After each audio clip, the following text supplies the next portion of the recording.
A morte de Dídia Cardoso, a ex-sinhazinha do Festival de Parintins. Roberto Cabrini investiga uma organização descrita pela polícia como uma seita acusada de pôr em prática rituais perigosos. Em uma prisão de Manaus, o jornalista tem acesso com exclusividade aos dois principais acusados, Cleusimar e Ademar, mãe e irmão de Dídia. Essa é a nossa grande reportagem de hoje. No rastro da seita. No coração da Amazônia, um mistério mortal.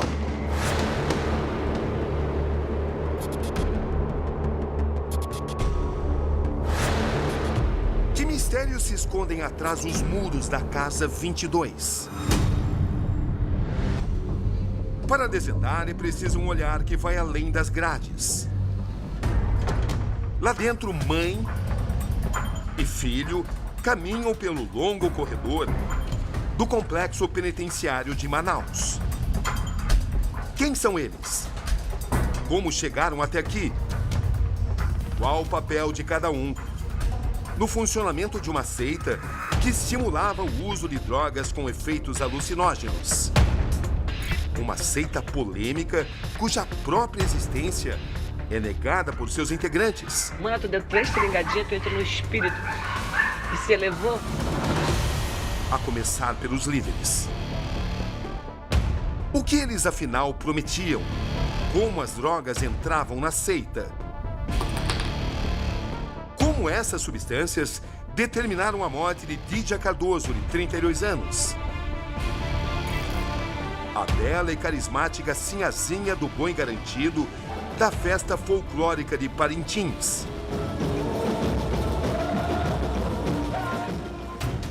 A rotina sempre compartilhada. Treinos. Cuidados com a aparência. Ao lado da família, é dona de uma rede de salões de beleza. A paixão pela cultura regional. Os conteúdos são acompanhados por mais de 100 mil pessoas. Uma mulher popular, vaidosa, bonita, alegre. O brilho de uma estrela apagado no auge da juventude.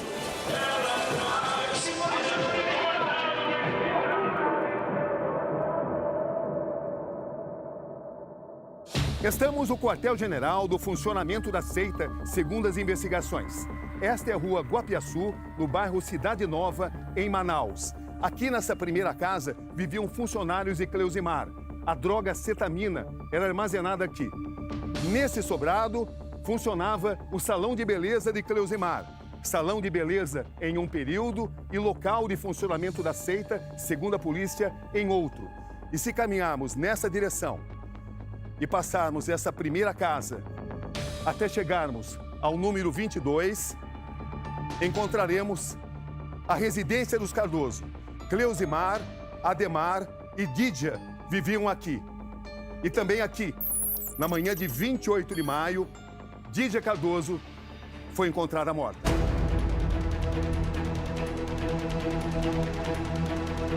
Voltamos o tempo. 3 meses antes da morte.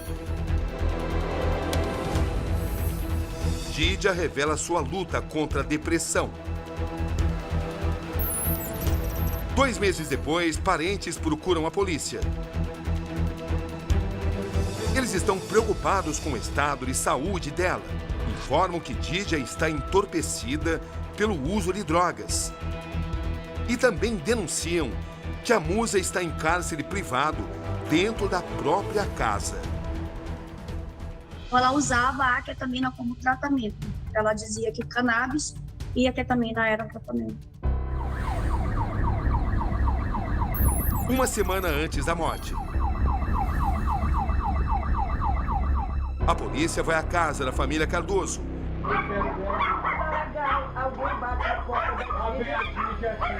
Encontra maconha no local.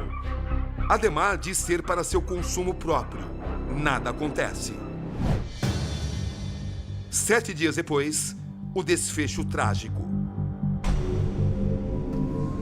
Quando as portas da casa 22 enfim se abrem, os enigmas começam a ser decifrados. Foram aqui os últimos dias de vida de Didia, as últimas imagens. Olha como você...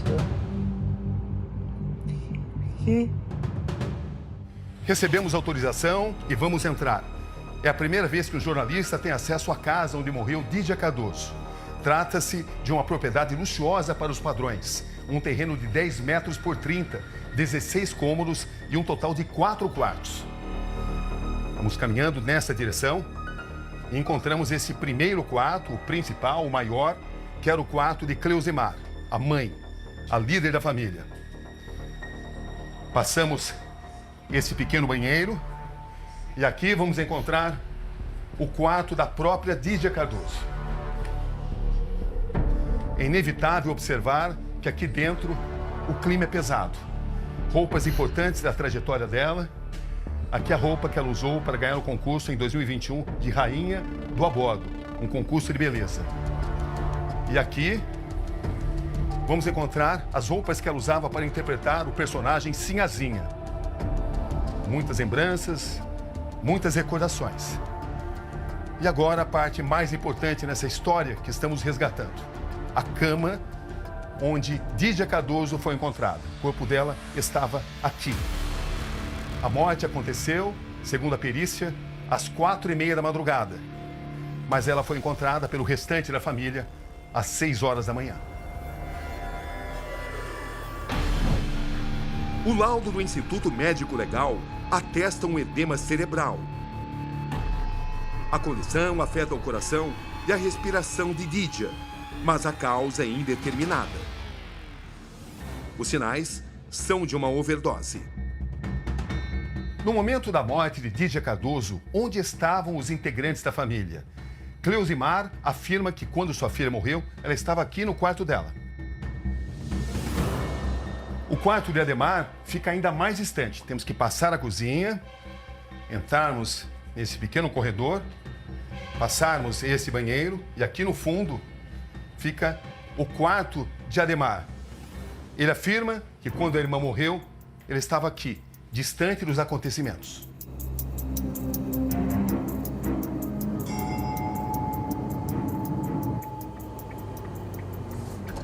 Esse é o complexo penitenciário de Manaus, capital do Amazonas, onde Cleusimar e Ademar Cardoso, mãe e irmão de Didia Cardoso, romperam o silêncio. Falaram pela primeira vez. Um homem e uma mulher, ambos acusados de criarem uma seita que envolvia o uso de substâncias ilegais e que terminou com a morte de um parente muito próximo, justamente uma das mulheres mais populares do estado. A mãe e o irmão teriam algum envolvimento na morte de Didia?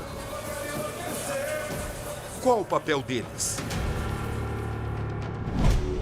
Cleusimar Cardoso Rodrigues, 54 anos, mãe de Didia, apontada como a líder da seita.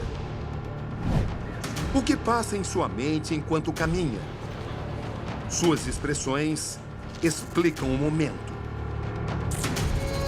Como ela vai reagir aos duros questionamentos e tudo que a envolve? Como é que a senhora define esse momento da sua vida? Um marco na minha vida.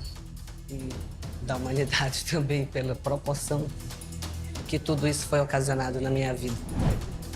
Enquanto isso, seu filho Ademar Cardoso, de 29 anos, é escoltado em uma viatura. Os dois estão separados por alguns pavilhões de distância, mas unidos por seus ideais, por suas crenças. As mesas que agora são alvos de uma grande investigação que envolve a venda e o uso indiscriminado de drogas alucinógenas. Olhar fixo, pés e mãos algemados. Seus últimos passos antes de revelar sua versão dos fatos. Você poderia ter evitado a morte dela? Você reconhece? Eu era viciado também. Um cego não Você conduz estava o lá? outro. Um cego não conduz o outro. Eles caíram no precipício. Qual foi o papel da sua mãe na morte da sua irmã? A minha mãe bloqueou diversas vezes as contas da Didia. Como é que a senhora percebeu que a sua filha estava para morrer?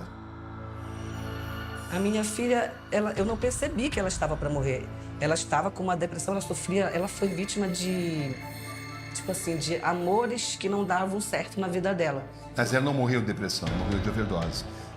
De uma substância que a senhora Ela começou usava a muito popularizar clonazepam. entre as pessoas próximas da senhora. Não, eu não comecei a popularizar em pessoas próximas. É o que indicam as investigações. Sim, mas só que essas elas estão erradas. A senhora não podia ter evitado essa morte?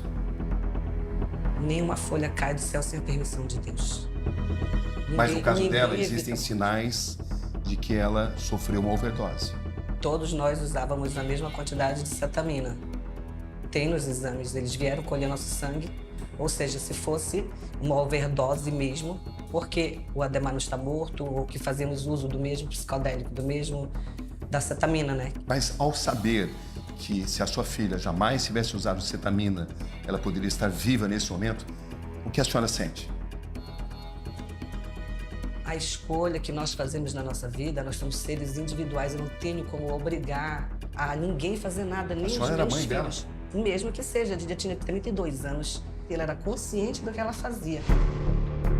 Sim, a suspeita é que Didia tenha sofrido uma overdose de cetamina, ou ketamina, como também é conhecida. Trata-se de uma substância anestésica usada, sobretudo, no meio veterinário em animais de grande porte, mas que também pode ser aplicada em seres humanos apenas sob supervisão médica. Em geral usada em casos de depressão, que necessita de autorização e de acompanhamento de médicos. A substância age rapidamente no corpo. Os efeitos são anestésicos e analgésicos. A cetamina pode causar alucinações e sensação de desconexão com o próprio corpo. O uso indiscriminado leva à dependência e até à morte. Tudo aponta para a mesma direção. A família Cardoso usava cetamina em rituais de uma seita religiosa. Em frente à porta de entrada do quarto onde Didia Cardoso foi encontrada morta, encontramos esta sala, que era um dos locais usados para a meditação. Primeiro, os integrantes da família e outras pessoas se auto-aplicavam injeções de cetamina. Aí, então, eles se sentavam nessa poltrona e assistiam a esse telão, onde até agora está passando um vídeo de Cartas de Cristo, um livro que os inspirava nessa meditação. Uma meditação sempre alcançada sob efeito de substâncias ilegais. A senhora sabe do que está sendo acusada? Sim, pelo que consta lá no artigo. Descreva para mim o que a senhora está sendo acusada. Me acusam de muitas coisas, de seita, de coisas horríveis. Você sonhava em liderar um grupo que pudesse influenciar pessoas? Era esse seu sonho? Não, eu via as pessoas e os problemas que elas têm como uma oportunidade de empreender, de ajudar. Então eu usava a necessidade delas a meu favor para ganhar dinheiro. Manter uma seita enriquece as pessoas? Não, Você se enriqueceu? não com seita, eu me enriqueci empreendendo. Que símbolos são esses que você carrega aí? Eu tive uma visão uma vez do dia que a minha irmã ia morrer. Eu tatuei acho que um ano antes. E nesse sonho eu via 28 e eu passeava por cima de um caixão, sem ninguém. Essa foi a mesma cena, inclusive, que a minha irmã passou. Eu tenho também aqui o Pai e Mãe Vida, que dizem que é da seita. Pai, mãe, vida. Inicialmente a gente pode pensar em algo positivo, mas aí próximo tem uma serpente. Como assim? A serpente, ela não é mal. É o que teve na Bíblia. Biblicamente você sabe que é. Na verdade, a serpente é um animal como qualquer outro. Muitos vão enxergar essas tatuagens suas de outra forma. Você tem consciência disso? Eu acredito com quem tem vendas na mente. Mas como funcionava de fato esse grupo? A senhora é acusada de ser líder de uma seita com práticas incomuns, práticas que potencialmente levaram à morte da sua própria filha. Me acusaram dessas coisas de seita. Eu sou livre para cultuar o que eu quiser no Brasil. Eu posso cultuar o que eu quiser. A senhora só não está livre para potencialmente ou teoricamente pôr a vida de outras pessoas em risco. Mas eu nunca fiz isso. Eu sempre estive dentro da minha casa fazendo reuniões Como eram suas reuniões? de cabeleireiros. E a gente fazia experiências de cabelo. Como é que funcionava isso que a polícia classifica como seita que vocês mantinham? As pessoas vinham nas reuniões, os gerentes, eles olhavam o nosso estilo de vida e falaram, pô, eu quero ficar que nem você. E esse conceito começou a crescer? Esse conceito começou a crescer porque a gente usava a cetamina, tinha um estilo de vida diferente dos demais e as pessoas queriam. Vocês começaram a entrar numa espécie de transe, era uma transe ali. Era um transe. Ele é um transe focado na meditação. Sua mãe era líder, você também? A sua irmã? Não existia um líder, a gente meditava e esperava vir o transcendental. E essas pessoas que começaram a participar também, esse tipo de ritual, esse tipo de comportamento começou a dar dinheiro? Não, a gente sempre ganhou dinheiro empreendendo. Seus gestos, suas reações. O que é um grupo pai, mãe e vida? As cartas de Cristo. Não é um grupo o qual a senhora lidera? Isso não é o grupo, isso é cartas de Cristo. A senhora se colocava como quem? Eu tive uma visão, eu apliquei a cetamina, é como se eu fosse minha mãe nesse momento. Aí passou a morte dela na minha cabeça, assim, um filme da vida dela toda, igual filme. Vocês falavam de mensagens cristãs, mensagens nobres e com o uso de drogas que destruíam pessoas? Uma grande contradição isso? Eu acredito que a contradição está no excesso. Quando gera um excesso, é prejudicial. E onde você sentiu que você cruzou a fronteira? Eu senti quando eu gastei excessivamente. Você admite que foi você quem trouxe a cetamina aqui para Manaus para o uso da sua mãe, da sua irmã e de outras pessoas? Não, cada um comprava a sua própria cetamina. Porque alguém que lidera um grupo de meditação precisa usar uma substância, um medicamento de uso veterinário para Mas animais aonde está de o grande grupo porte e que para uso em seres humanos precisa ser especificamente orientada por um profissional. Trata-se de um alucinógeno. Eu sou líder de um grupo. Ninguém estava na minha casa, não tem prova. Essas pessoas que falam de mim não frequentavam minha casa. Mas por que a senhora precisava para atingir esse estágio de uma substância ilegal? Porque ela curava a depressão, eu pesquisei antes. A senhora é médica? Então como é que a senhora poderia orientar pessoas a usar isso? Eu nunca orientei ninguém a usar. Existem relatos de uso dessas substâncias ilegais, inclusive, com seringas coletivas. É livre-arbítrio. Você vai, se você frequenta minha casa, eu estava lá, eu nunca fui descascar nada. Por que a senhora tem tanta dificuldade em admitir que é líder de uma seita? Por que eu vou falar de seita? Isso não é seita. A senhora sabe que muitas pessoas ligadas à senhora foram presas. A senhora se considera responsável pela prisão dessas pessoas? Era uma escolha delas. Eu nunca forcei ninguém. As últimas imagens, agora usadas para confrontar os principais personagens. 27 de maio de 2024, 11h40 da noite. A jovem está deitada na cama, bastante debilitada, transfigurada, quase imóvel, o rosto magro. Dona Cleuzimar, só conhece essas imagens?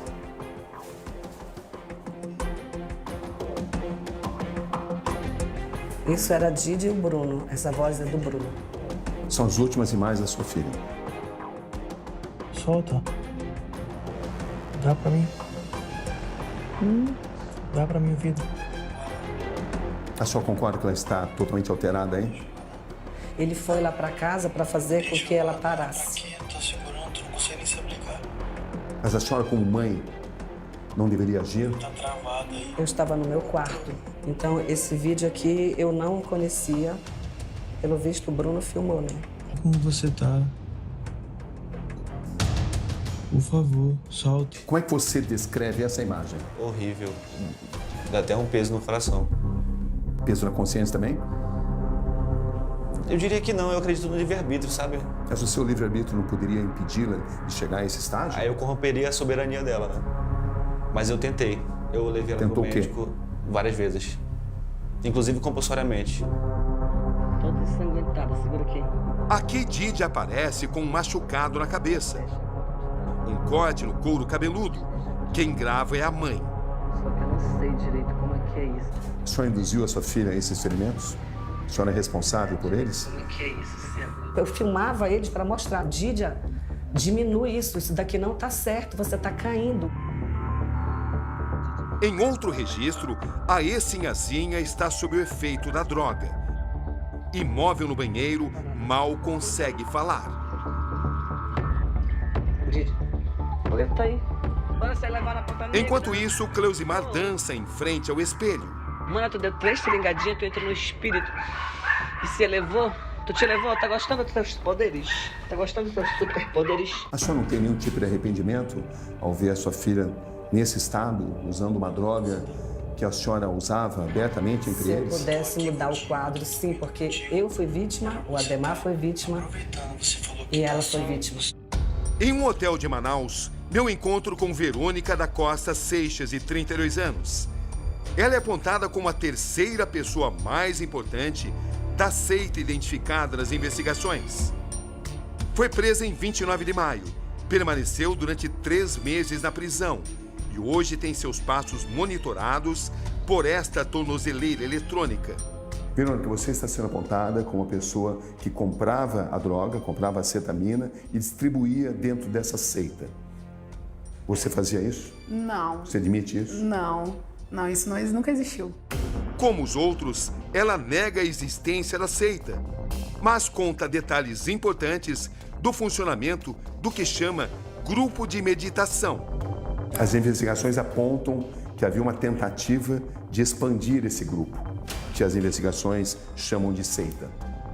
Não, a gente não havia uma tentativa, porque a gente nunca obrigava ninguém a usar, e muito menos a pessoa, se ela chegasse na casa, ela fizesse uso da cetamina, ela quisesse usar, ela usava. Como é que isso acontecia exatamente? Às vezes tinha reunião, mas sem uso de cetamina, não eram obrigados a cetamina, muito menos a usar o psicodélico. E por que seringas de uso coletivo? Não tinha a agulha de insulina. A pessoa que estava querendo muito usar uma cetamina, não tinha a seringa, ela quisesse pegar a seringa de lá, ela usava. Quem frequentava o salão tinha acesso a esse conhecimento? Tinha, porque a gente havia uma mudança, né? Havia uma mudança na nossa mente, havia uma mudança nos nossos corpos. Tivemos acesso a uma conversa entre Verônica e Cleusimar. As duas falam sobre a cetamina, querem expandir os negócios.